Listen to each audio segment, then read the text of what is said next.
This is the Angels Postcast, your instant game reaction for the Los Angeles Angels. Part of the Locked On Podcast Network.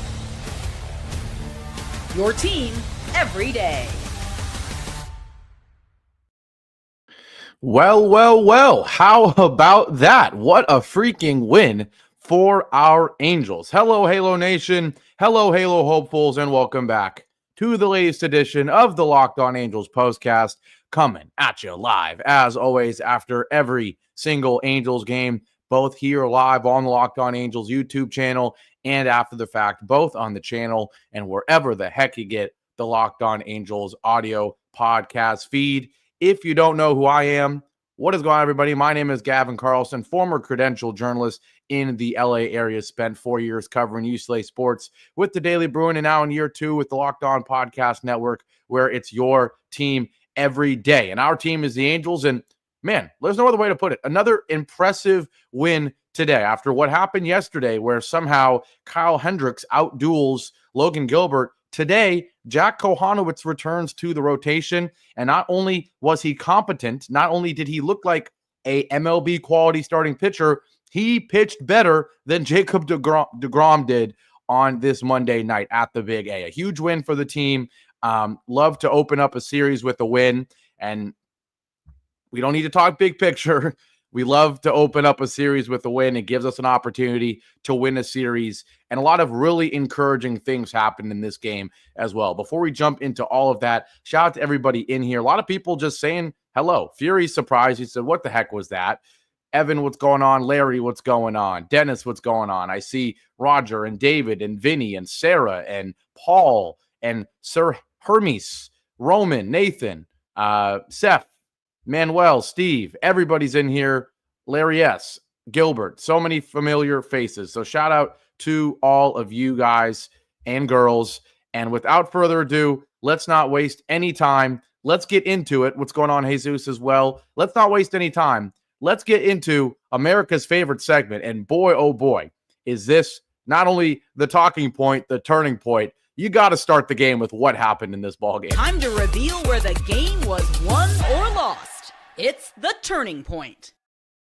No, the turning point is not when Jack Kochanowicz takes the mound, although we'll certainly talk plenty about that. It's not when Kevin Newman, of all people, hits a 2-run shot off Jacob deGrom. No. You know we have to start with that error from Gustavo Campero in the top of the 5th inning that gave the Rangers 2 runs and gave them life when there was absolutely none. Quite honestly, one of the most shocking plays I think I've ever seen watching a baseball game. I mean, absolutely incredible. Yes, Fury, you're exactly right. Speechless at that point. No other way to put it. In case you somehow weren't watching the ball game, again, the Angels went up 2-0 in the bottom of the 3rd thanks to a home run from, yes, Kevin Newman. And Jesus saying, who the heck homered? Newman.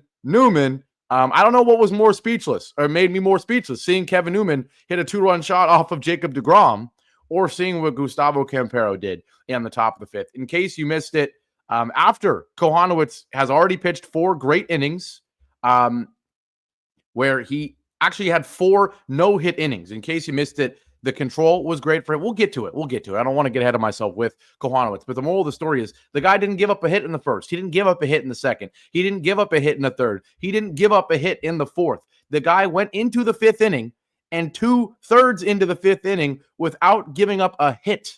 Yes, there was plenty of walks, plenty of base runners, but he gets to 2 outs in the 5th inning. And then, boy, oh boy, do things get very freaking interesting. A 2-out triple from Josh Smith on a liner to Gustavo Campero. It wasn't a misplay or anything, but boy, oh boy, we'll get there. Then an intentional walk of Corey Seager. I thought it was an interesting decision, but I liked it personally. You don't even need to pitch to him. Marcus Semien comes up. The problem is then this is the matchup you want, Kochanowicz against a righty, and a couple of close pitches, but he walks Semien on 5 pitches, and then with the bases juiced, you got to give him his credit, guys. You got to give him his credit. And I know there's plenty of Jack haters, and we are going to get into it in a second. But Jack Kochanowicz gets Adolis Garcia to 0-2, throws a really, I mean, I don't even know if it was a good pitch. Just a fastball way outside. Garcia swings for some reason, hits a fly ball, a pop-up right to Gustavo Campero. And if you didn't watch the game, all you need to know is you would have made the catch. And I'm not exaggerating here. You would have made the catch. I would have made the catch. Anybody makes that catch. And Campero did kind of make the catch. The ball was halfway through his glove, in his glove. And as he's going, it's funny. He caught it and he turned his glove to look at the ball like some people like to do. It's kind of an instinct for whatever reason. And as he's turning the glove, the ball was never really securely in there. It pops out. He fumbles it. He falls to the ground to add to just the most embarrassing play I think you'll see all season from an Angel, maybe from a big leaguer. I mean, it doesn't really get worse than that. It really doesn't. But the moral of the story is it's a 2-run error in what is there's already so much pressure on Jack Kochanowicz. And not only was he good, he was darn right really good. He was better than deGrom. He should have been the winning pitcher. The only unfortunate thing from this play is that Jack Kochanowicz doesn't get the win because of this mistake. Outside of that, I'm so proud of this team, of Gustavo Campero, for Joe Adell. And I don't know if you've seen the video circulating online, but of how supportive and an amazing teammate he was after that moment, and how the team picked up his back, how the team responded, right? It ends up being a positive thing for this team because, again, outside of the Jack Kochanowicz not getting the win, and he really deserved the win, and hopefully he is mature enough and smart enough, and his teammates are supportive enough for him to realize that the win doesn't matter, right? On the stat sheet, the guy pitched well. That's the only downside, though, of this error is that things got interesting and that he didn't get the win. But outside of that, the fact that the whole team responded, you absolutely love to see it. And you know how much I talk about the resilience that this team has showed, their ability to, respond. It's almost like every time the other team scores, they always seem to respond, at least in games where they win. And this was another great example. They score 2 runs on that play, and you instantly regain the lead in the bottom of the 5th inning. I mean, instantly, right? You love to see it. Just pick up the team. Campero does his job, right? Think about it. Comes up with 1 out. He gets on via base hit. He immediately responds. And do you think he does that? Do you think he gets that base hit if Joe Adell isn't in his corner right after the error? Heck no. But he does. Or Joe Adell was.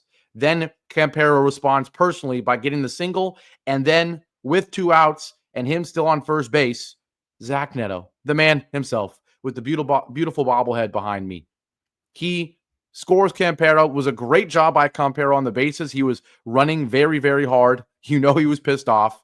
And boy, oh boy, it was so great to see him score, to see Neto, of all people, hit him in. And the Angels go back up 3-2. But as Nathan says, boy, oh boy, were they keeping us interested, because things got interesting again. After you score and regain the lead, the Rangers come right back. A leadoff double from Wyatt Langford. And then despite a double play where you get Langford out at second and you get Evan Carter, thanks to the line drive to Zach Neto, or to Connor Brogdon, who then throws it to Zach Neto.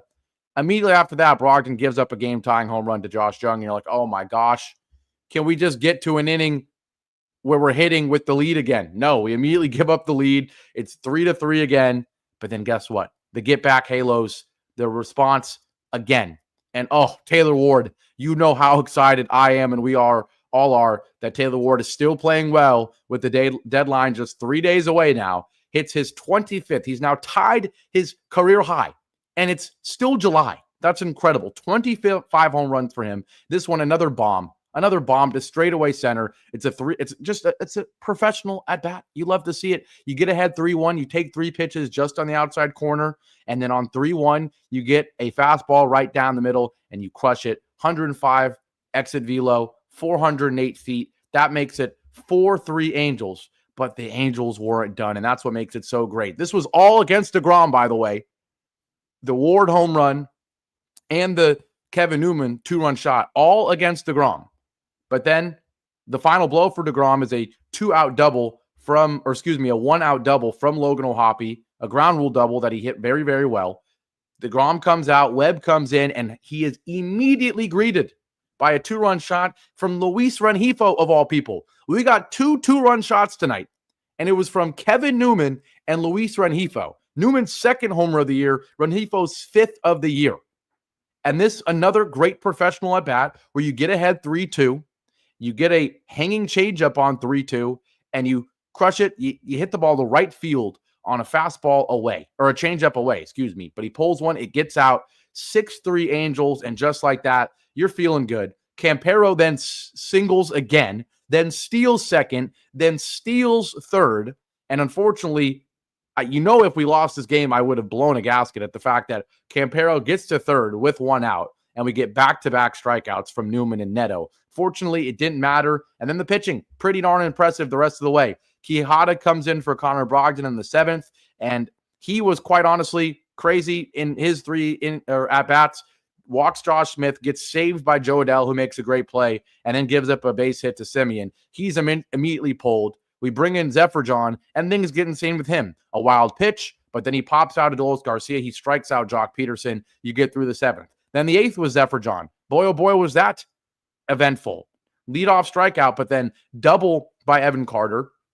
A strikeout on Josh Jung. There's 2 away. You think he's going to get out of it, but no. Jonah Heim with a base hit makes it 6-4, and a very interesting, rare situation where Ray Montgomery gets bold with his pitching changes, and you got to give him this credit. You got to tip his cap here. Brings in Kenley for the 4-out save. He only had 1 other 4-out save all season, but he comes in, immediately gets Josh Smith to fly out, and then another 1-2-3 ninth, as we're getting so used to seeing from Kenley Jansen.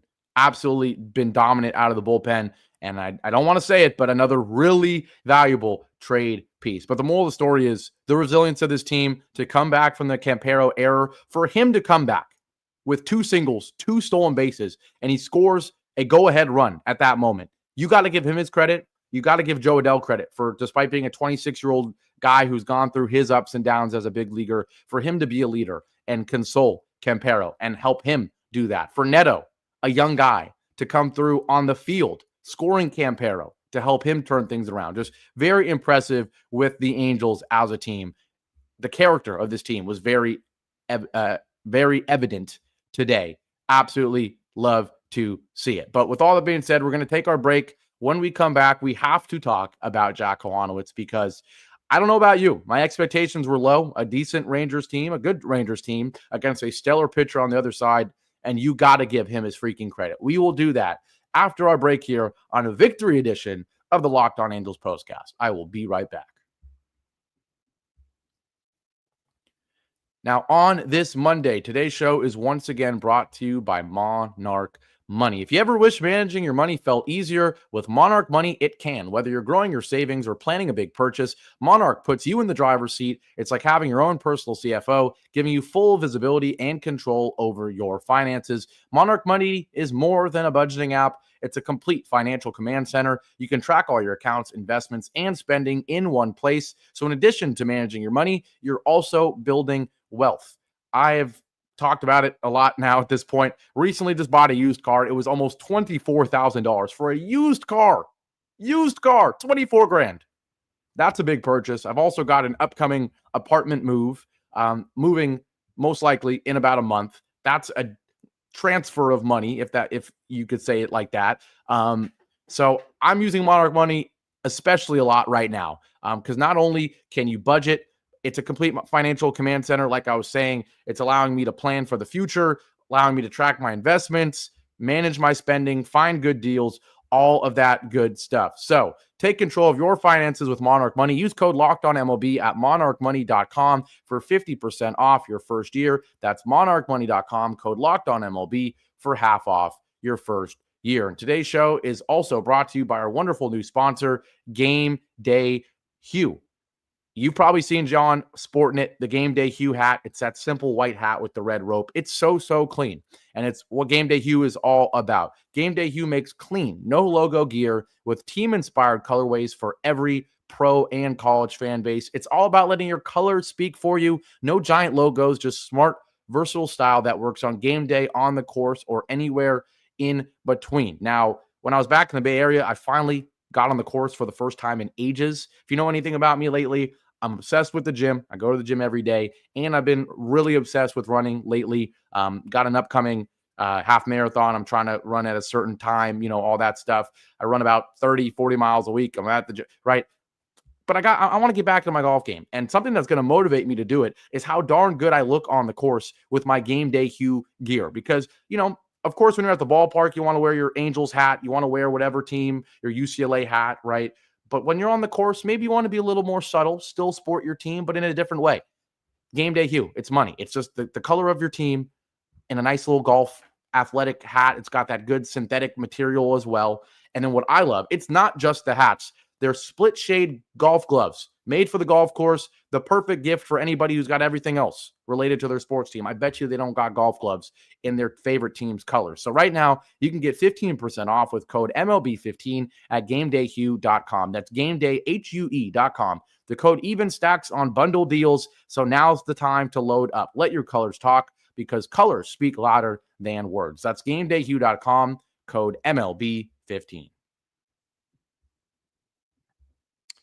Back here live on a victory edition of the Locked On Angels Postcast.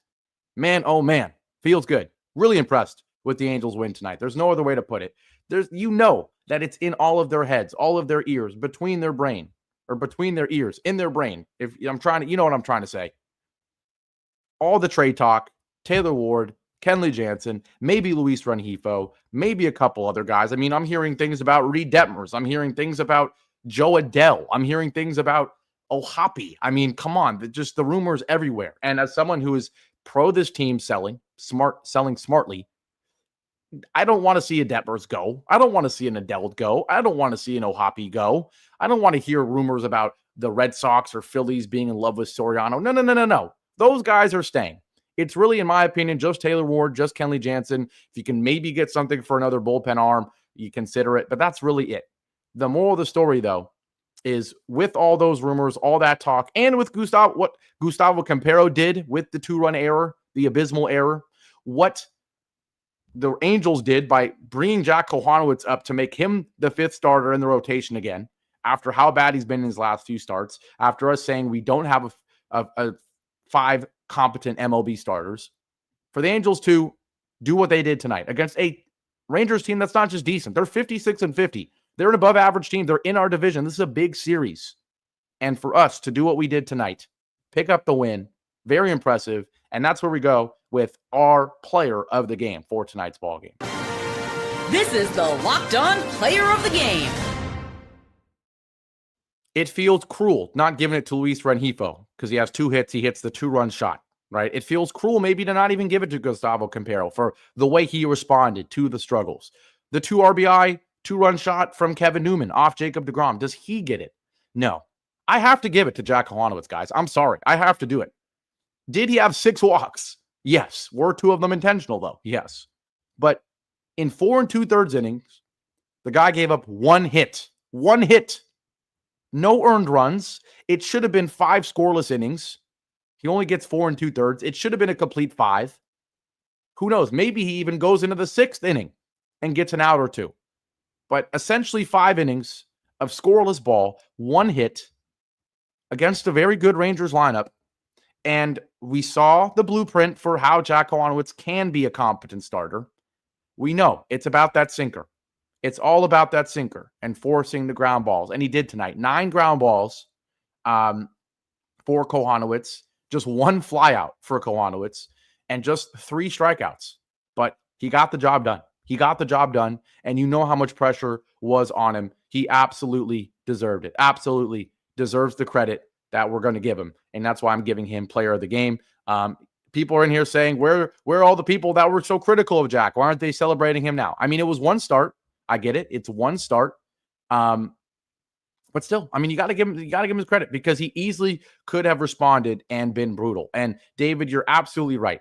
Back-to-back games with tremendous starts from the 4th and 5th starters. You're exactly right, David. And again, I have the same joke. If you remember from yesterday, it said, Kyle Hendricks outduels Logan Gilbert as we all expected. Of course, it was sarcasm. Of course, it was a joke. Jack Hay outduels Jacob deGrom as we all expected. Of course, it's sarcasm. Of course, it's a joke. But to have back-to-back starts like that, back-to-back wins like that, right when I'm ready to say this team stinks and trade everybody and sell everybody, you have two really impressive wins. There's no other way to put it. And do I think it changes anything with the strategy going forward at the deadline? No. But it has people like Halo J in here joking about, are we back? Are we back? No. But we can, be proud of the team for how they responded to all the adversity, all the rumors and everything, and just be proud of two big wins against two division rivals. Absolutely. So still very interesting what will happen in a couple days, but you have to give Jack Kochanowicz above all else his praise. And my goal coming into the game for him was, if we can talk the least about Jack Kochanowicz after this game as possible, that's a good sign. Meaning if he just came in and was like the fourth most important story tonight, that would have been a good sign, because that means either other players were even worse than he was in a bad start or something, and it'll distract us from him, or above all else, it would most likely mean that he had a decent start. Now, ironically, I'm in here with Jack Kochanowicz taking up the entire second half of the show, but it's not because he was bad. And I wouldn't be taking up half the segment if it was because he was average. No, he was above average. He was really good. One hit.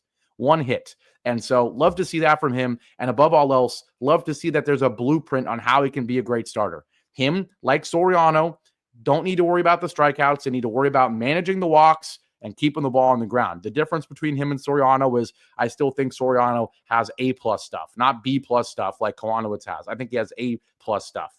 Jack has B+ stuff at his best, but it's still good enough to be a back-end rotation guy if he can, stick to what worked today, which was keeping the ball on the ground. And also, if he had a few less walks, you wouldn't have even been sweating in this start. But shout out to Jack Kochanowicz. He deserves all the credit. He really, really does. Kind of a quiet game for some parts of the lineup. I mean, 13 strikeouts to just one walk for the Angels lineup is abysmal, right? Shawnuel with the rare 0 for 4, Trout with an 0 for 3, but he's going to get on via the walk. The OPS is 825 now for him. But love to see Zach Neto with that huge RBI double. Love to see Taylor Ward with that huge solo shot. Joe Adell, 1 for 4. You'll take it though, honestly. You'll take a one. If Joe Adell goes 1 for 4 for the next 2 weeks, that average goes up. That OPS goes up, right?